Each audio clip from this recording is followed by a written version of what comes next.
Problems के साथ। और उसमें हम एज वाइज कैटेगराइज कर लेते हैं कि बहुत सारी बच्चियां अगर हमारे पास आती हैं, जो मेन सिम्टम्स जिसके साथ पेशेंट प्रेजेंट करते हैं वो लोअर एब्डोमिनल पेन होता है, लोअर बेली में हर वक्त दर्द का रहना, या अगर कोई बहुत बड़ा कोई मैस है, या बच्चेदानी के अंदर कोई रसौली है, या अंडेदानी के अंदर कोई रसौली है, तो उसमें पेशेंट प्रेजेंट करते हैं यूरिन बार बार लीक हो जाता है, खांसी की तो यूरिन लीक हो गया, भारीपन महसूस होता है, या पीरियड्स के दौरान जब माहवारी आती है तो या तो ब्लीडिंग बहुत ज़्यादा होती है, या फिर क्लॉट्स पास कर रहे होते हैं पेशेंट्स, इस तरह से हमें हिस्ट्री दे रहे होते हैं, या फिर पेशेंट कहती हैं कि ड्यूरिंग पीरियड्स हमें बहुत ज़्यादा पेन होती है।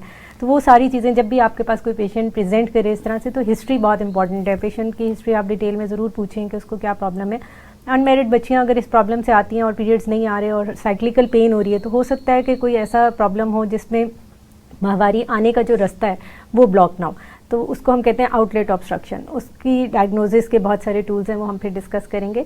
इसी तरह अगर कोई मैरिड खातून हमारे पास आती हैं कि हमें कोई पेल्विक मास फील हो रहा है या पीरियड्स बहुत हैवी आ रहे हैं, तो उसमें हमारे पास फाइब्रॉइड यूट्रस बहुत ज़्यादा पेशेंट उसके साथ प्रेजेंट करती हैं, या ओवेरियन सिस्ट होती है।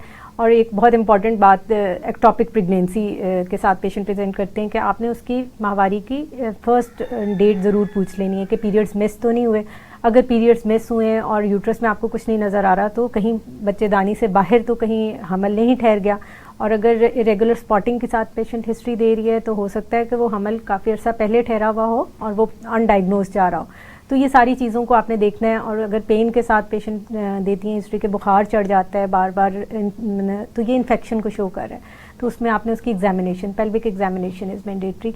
आप उसका एग्जामिन करके देखें कि कोई डिस्चार्ज तो नहीं है, कोई इन्फेक्शन तो नहीं है। तो ये सारी चीज़ें basis on the history of the patient हम डायग्नोसिस फिर बनाते हैं।